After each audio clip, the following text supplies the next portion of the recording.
I don't actually have any game notes. I just wanted to be like Greg McDermott and have something here. Uh, no, we started off the season at Augie on Friday. It was about what we expected with a young group of kids. Had some kids run really well out of that freshman group, both men and women, and just some growing and learning pains too. You know, that first college race, going out fast, and kind of the conceptions of where I belong, and then running in the dark on top of it. Danielle and Marcos both ran really well with great finishes there. Danielle finished in the top 10, and Marcos right around that 20 spot. Number of freshmen on the women's side in our scoring five, which was exciting. Caroline Rupert and Carly Manchester were in those top five, and then Annika Netikoven was in that top five as well. And Morgan Koch rounded that group out for us on the ladies' side. Eli Moore on the guys' side was in our three spot. Great run from him coming out of the debut there too. So Michael Buckley finished in two for us. That was a little bit surprising, but we're excited to see that and hoping for a good season out of him this year. So good week of practice coming up, and then back to Nebraska next week at the Woody Greeno. So it's that time of year for us, which is one race right after another, and things get going pretty quickly. So. You mentioned before it's all kind of about building up to Big East. As you try to check off like, some things you have in your mind in terms of preconceived performance evaluations, how did this go so far for you? Yeah, it went well. I really do think, Matt. I think that's when we look at how many freshmen we know. Obviously, big recruiting class coming in freshman-wise. We talked about that a couple weeks ago, but also very talented freshman class coming in, and how well our freshmen ran in this first college meet for them.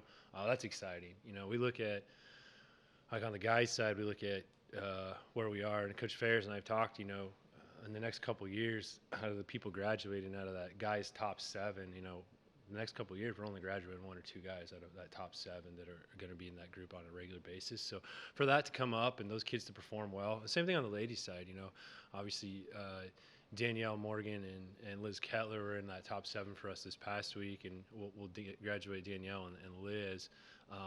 But still, that core group of those girls coming back is going to be back here again for the next couple of years, and that's exciting. You know, we've been working on building this, and it's a process. You know, and you know, for us to look at the next couple weeks, we'll rest some kids this coming week at Nebraska. Again, just trying to balance their workload over the course of the whole year.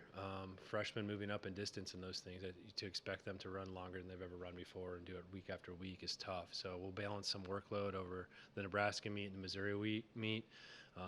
And by the time we get that home meet on October 14th, the only person we're planning on resting that home meet, silly as it sounds, is actually Danielle, because we got bigger goals for her with regionals and Big East this year. So we'll actually rest her that week. But after that back side of the season, we're pretty excited to see what comes to fruition with some more workouts and just additional time with them. Have you seen any residual effects from having that shorter preseason that you had talked about a couple weeks ago? Yeah, definitely. I mean, to be honest, like in some ways, Friday was the quote unquote, if you will, biggest, fastest workout of the year for the squad. And that was a comment from a couple of the kids already. You know, we talked post race recaps and things like that. It was, Coach, that went out really fast, and you know that was faster than I anticipated. You know, they're running further than they did in high school, and they're running faster than they did in high school, and that's a huge adjustment to make. And then Augie's literally at night. Like the guys don't start till 9 o'clock here. Half the course is in the dark. It's lit by little lights along the way and a couple of bikes with lights on them, and then half the course is on lit soccer fields. And it's just even your perceptions of how fast you're running at Augie is hard to balance and gauge, or where you are in the field because it is dark. But yeah, definitely some. You know, yesterday was truly only our second actual big workout of the year yesterday. So yeah, that extra week that we lost is definitely part of where we're at right now. I feel like a little bit. How hard is it to simulate the adrenaline that comes with these races? Oh, you can't. You can't. So we talked about that all the time. So if a race day on a scale of 1 to 10 is a 10, you know, the most we'll ever see in a practice is a 7 or 8. You just can't. Those jitters, that adrenaline, the start line, 350 people at the start line with you on this last Friday. You can't simulate that at all in practice. You know, we'll get good work in, but it's just at a different scale. Again, on the other side of it, the science side of it says I can't simulate that, or I'm gonna run my kids into the ground, and they're going to be crawling for mercy before I know it. So. You haven't practiced on I-80. Yeah, right.